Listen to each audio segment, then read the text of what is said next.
हम लोग आज पढ़ेंगे 12वीं बायोलॉजी के अंतर्गत ह्यूमन हेल्थ एंड डिसीज। ये चैप्टर लगभग खत्म हो गया है, ठीक है। लेकिन मैं एनसीईआरटी का बुक का अध्ययन कर रहा था तो उसमें कुछ और जानकारी दिए हैं जो सामान्य जो छत्तीसगढ़ का पुस्तक है उसमें नहीं दिए हैं। तो चूंकि कहना चाहिए 1-2 वर्ष पहले से पूरे ऑल इंडिया का सिलेबस जो 11वीं 12वीं का सिलेबस है, विशेष रूप से जो साइंस का सिलेबस है वो एक समान हो गया है। और हमारे स्टूडेंट नीट का तैयारी करते हैं तो नीट में तो कहना चाहिए केवल सिलेबस होता है, वो कहीं से भी आ सकते हैं। तो एनसीईआरटी बुक में एक और दिया गया है मेंटल हेल्थ, मानसिक स्वास्थ्य, ठीक है जी। केवल 5-10 मिनट का लेक्चर है, इसके जस्ट बाद हम लोग कहना चाहिए आगे चैप्टर का अध्ययन करेंगे। मानसिक स्वास्थ्य, मानसिक स्वास्थ्य का परिभाषा क्या हो सकता है, इसको बताने की आवश्यकता नहीं है। जो व्यक्ति कहना चाहिए मन से मस्तिष्क से जो सामान्य होते हैं, किसी प्रकार का उसमें कहना चाहिए डिसऑर्डर नहीं होते हैं, वो मानसिक रूप से क्या है, वो स्वस्थ व्यक्ति है। जैसे कि मान लो कहना चाहिए हम लोग मानसिक रूप से स्वस्थ व्यक्ति हैं तो हम लोगों का जो व्यवहार है, भाषा है, बोली है, सामाजिक स्तर है और जो अन्य एक्टिविटी है वो सब नॉर्मल रहेगा। जो व्यक्ति मानसिक रूप से स्वस्थ होता है, मानसिक रूप से डिस्टरबेंस नहीं होता है, वो कहना चाहिए सामान्य देखते ही पता चल जाता है। लेकिन जो व्यक्ति कहना चाहिए मानसिक रूप से स्वस्थ नहीं होते हैं, मानसिक असमानताएं होती है, उनका व्यवहार, भाषा, सामाजिक स्तर, रहने खाने का मतलब वो अलग टाइप ही दिखाई देता है। वो बीच में क्या बोलेगा, वो कहाँ जाएगा, ये क्लियर नहीं होता है। कब सोएगा, कब जागेगा, कब कहाँ चला जाएगा, कि दिन में कहाँ जाना है, कि रात्रि में कहाँ जाना है, ये उनका कहना चाहिए व्यवहार अलग ही होता है। तो भारत में ये देखा गया है या फिर पूरे विश्व में ये देखा गया है, पूरी विश्व का कहना चाहिए 2% व्यक्ति मेंटल डिसऑर्डर या फिर कहना चाहिए मानसिक असामान्यताएं से गुजर रही है, गंभीर मानसिक रोग से कहना चाहिए पीड़ित है। लेकिन जो 10% जनसंख्या है मानसिक रोग से पीड़ित तो है लेकिन गंभीर मानसिक रोगों से पीड़ित नहीं है विश्व में। भारत में कहना चाहिए एक आंकड़ा में लिखा गया है, भारत में लगभग 60 से 70 लाख लोग, 6 मिलियन से 7 मिलियन के आसपास रोग, ये लोग कहने चाहिए किससे ग्रसित है, मेंटल डिसऑर्डर से, मतलब मानसिक रोगों से क्या है, पीड़ित है। और ये मानसिक रोग कहने चाहिए ऐसी एक रोग होता है जो 2 प्रकार का जनरल रूप से होता है। एक होता है गंभीर मानसिक रोग और एक होता है कम गंभीर। तो कहने चाहिए जो गंभीर मानसिक रोगी होते हैं इसका इलाज आसानी से नहीं होता है। जो कम गंभीर मानसिक रोग होते हैं वो जनरली तौर पर क्या हो सकते हैं, ठीक हो सकते हैं। क्लियर। तो ये हो गया आप लोगों का मेंटल हेल्थ, मानसिक स्वास्थ्य। मानसिक रोगों के प्रकार, मानसिक रोगों के प्रकार, ठीक है। एनसीईआरटी के बुक में कहने चाहिए इसको 3 प्रकार बताया गया है। क्लियर। पहला लिखा गया है उसमें मेंटल जो डिसीज है इसका कहना चाहिए टाइप्स, प्रकार, ठीक है। तो जनरली तौर पर इसको 3 प्रकारों में बांट दिया गया है। पहला लिखा गया है साइकोसिस, दूसरा लिखा गया है न्यूरोसिस और तीसरा लिखा गया है मेंटल डिसऑर्डर, मतलब मानसिक असामान्यताएं। इसके अंतर्गत 3-4 का अध्ययन की गई है। यह पहला है साइकोसिस, पहला है साइकोसिस। साइकोसिस नाम तो हम लोग सुने ही हैं, जैसे कि गांव में या फिर कोई व्यक्ति होते हैं जो मेंटल डिसऑर्डर होते हैं, उसको हम लोग जनरली भाषा में शब्द का उपयोग करते हैं कि वह स्टूडेंट या फिर वह व्यक्ति क्या है, साइको पेशेंट है। क्या पेशेंट है, साइको पेशेंट है। मतलब उनका व्यवहार अलग रहेगा, भाषा अलग रहेगा, कितना टाइम क्या बोलेगा, कितना टाइम कहाँ जाएगा, कितना टाइम वो खाना खाएगा, ये क्लियर नहीं होता है। साइको पेशेंट बोल देते हैं। उसी को कहा गया है साइकोसिस। ये कहना चाहिए मेंटल डिसऑर्डर का या मानसिक रोगों का ये गंभीर रोग है। यदि किसी व्यक्ति को साइकोसिस हो गया तो आसानी से ठीक नहीं होता है, क्योंकि ये सीधे किसको प्रभावित करती है? ब्रेन और सेंट्रल नर्वस सिस्टम को प्रभावित कर देती है। और ये कहा जाता है वास्तव में साइकोसिस क्यों होता है? तो साइकोसिस होने का कई कारण होता है, लेकिन मुख्य 2-3 फैक्टर होता है। एक होता है हाइपर टेंशन, अति तनाव। जब व्यक्ति कहना चाहिए तनाव में आ जाते हैं लंबी दिनों तक, फिर वो तनाव बढ़ती जाती है, फिर वो अति तनाव में आ जाते हैं, हाइपर टेंशन। ठीक है। अत्यधिक चिंता, उसके कारण कहना चाहिए उसको पहले माइनर डिप्रेशन, फिर आगे चलकर मेजर डिप्रेशन, फिर आगे चलकर कहने चाहिए क्या हो जाती है? साइकोसिस हो जाती है। और इस रोग का इलाज आसानी से नहीं हो पाता है, क्योंकि इसमें मन शांति नहीं होती है। क्लियर? उसके बाद है न्यूरोसिस। न्यूरोसिस भी कहना चाहिए मानसिक रोग ही है, लेकिन ये इनकी अपेक्षा कम गंभीर है। इसको कहना चाहिए ठीक किया जा सकता है। ये भी किसके कारण होती है? ये भी होती है तनाव और चिंता। तनाव और चिंता, आजकल हर व्यक्ति कुछ न कुछ कहना चाहिए तनाव से ग्रसित होते हैं, कुछ न कुछ टेंशन होते हैं, कुछ न कुछ चिंता से ग्रसित होते हैं।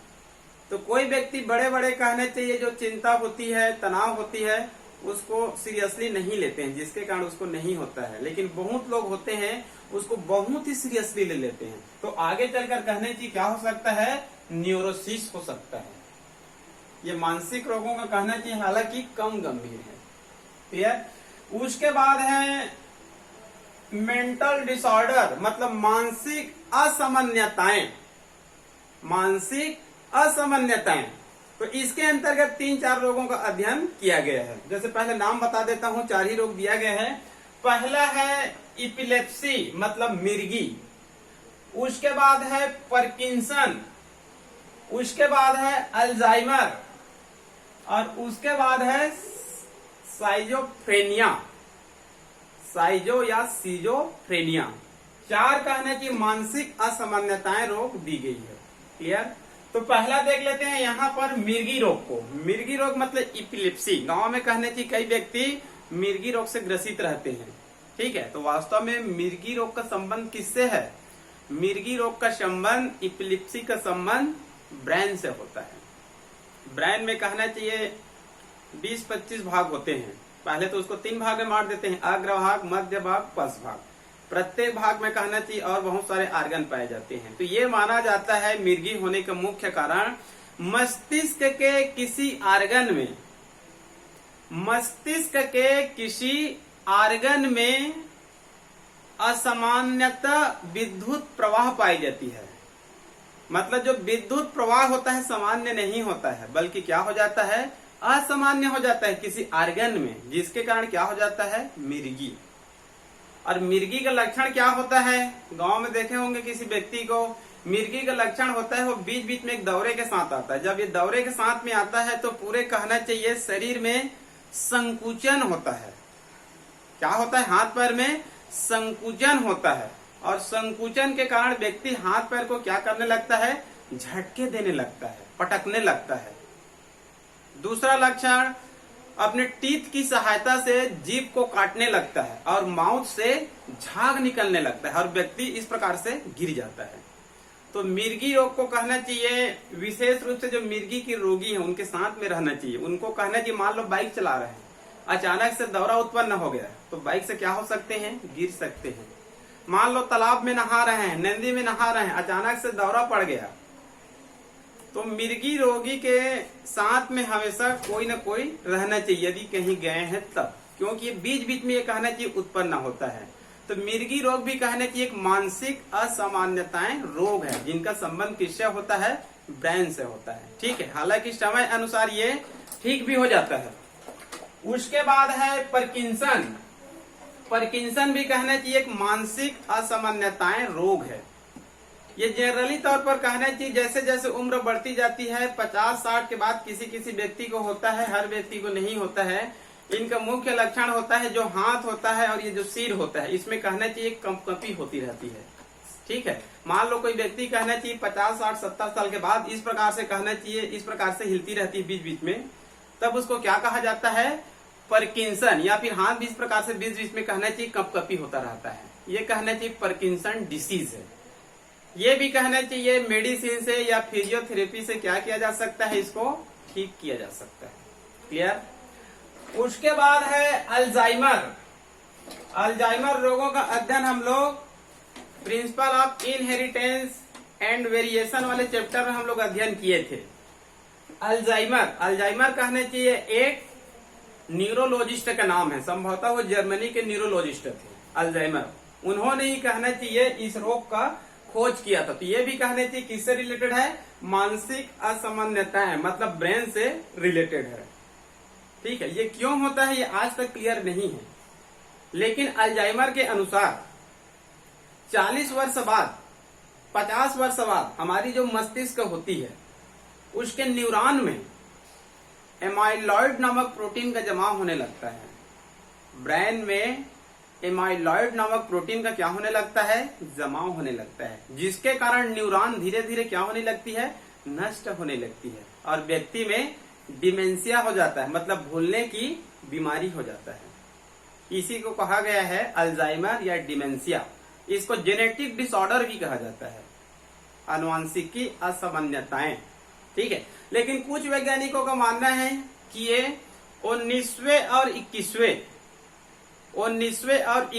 जो गुणसूत्र होते हैं, उन गुणसूत्रों में पाए जाने वाले जीनों में त्रुटि के कारण होता है। 19वें और 21वें गुणसूत्र में पाए जाने वाली जो जीन होती है, उन जीनों में गड़बड़ी के कारण क्या होता है? अल्जाइमर नामक डिसीज होता है। क्लियर? उसके बाद है साइजोफ्रेनिया।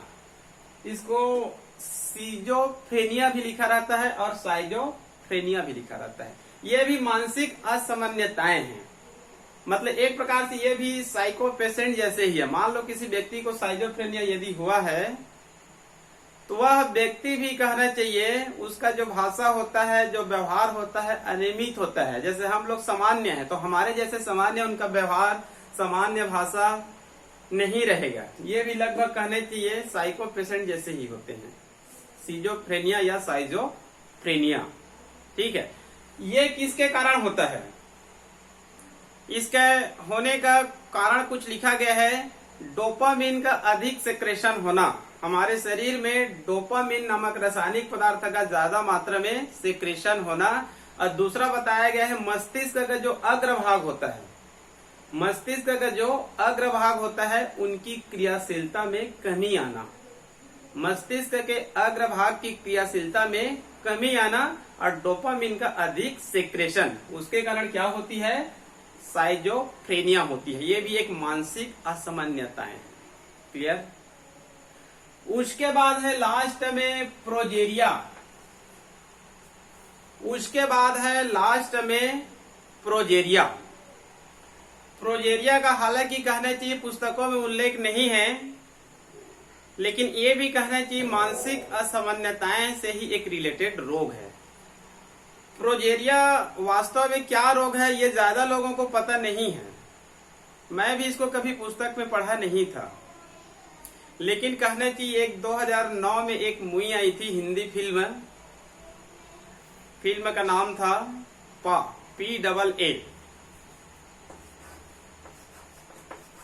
PAA पा। इसका शाब्दिक अर्थ होता है फादर।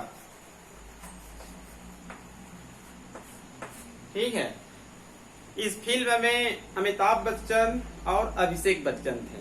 अमिताभ बच्चन इसमें पा का रोल किए हैं। ठीक है, तो कहना चाहिए प्रोजेरिया एक डिसीज है जिसका कोई इलाज नहीं है। ये माना जाता है पूरी विश्व में इसके केवल कहना चाहिए 74 से 100 पेशेंट ही है। पूरी विश्व में इनकी पेशेंट की संख्या कितनी बताई गई है? 74 से 100। जब किसी व्यक्ति को कहना चाहिए प्रोजेरिया होता है तो ज्यादा दिन जीवित नहीं रहता है, वो मुश्किल से कहना चाहिए 15 से 20 ईयर ही कहने चाहिए जीवित रहते हैं, और उसके बाद क्या हो जाते हैं? डेथ हो जाते हैं। ठीक है, इसके लक्षण क्या होते हैं? इसके लक्षण होते हैं, यदि किसी व्यक्ति को प्रोजेरिया नामक रोग होता है तो वह व्यक्ति 12-15 साल में ही बूढ़े हो जाता है। इसी कारण मुई के नाम पा लिख दिया गया है, फादर। ठीक है, मतलब 15-20 साल में ही कहना चाहिए वो बूढ़े दिखाई देने लगते हैं और लगभग बूढ़े ही हो जाते हैं। और उनकी कहने की जो सिर में जो हेयर होते हैं वो पूरी तरह से कहना चाहिए झड़ जाते हैं, मतलब गंजापन हो जाते हैं। और शारीरिक विकास और मानसिक विकास भी नहीं हो पाता है। शारीरिक विकास, मानसिक विकास भी नहीं होता है, गंजापन भी हो जाते हैं, और 12-15 साल में बुढ़ापे के लक्षण दिखाई देने लगते हैं, और कहना चाहिए 20 साल के आसपास क्या हो जाते हैं? डेथ हो जाते हैं। इसको क्या कहा जाता है? प्रोजेरिया। ठीक है, इसके बारे में केवल इतने ही जानकारी मिलता है पुस्तकों में। तो ये हो गए आप लोगों का मानसिक स्वास्थ्य। इसके बाद कहने चाहिए हमारा ये जो चैप्टर है, 8 चैप्टर है, ह्यूमन हेल्थ एंड डिसीज, मानव स्वास्थ्य एवं रोग, ये लगभग कहना चाहिए पूरी कंप्लीट हो गया। क्लियर? इसके बाद हम लोग जस्ट आगे पढ़ेंगे माइक्रोब्स इन ह्यूमन वेलफेयर, मानव कल्याण में सूक्ष्म जीवी, मानव कल्याण में सूक्ष्म जीवी। इसका अध्ययन हम लोग जस्ट 1 मिनट बाद करेंगे। ठीक है जी।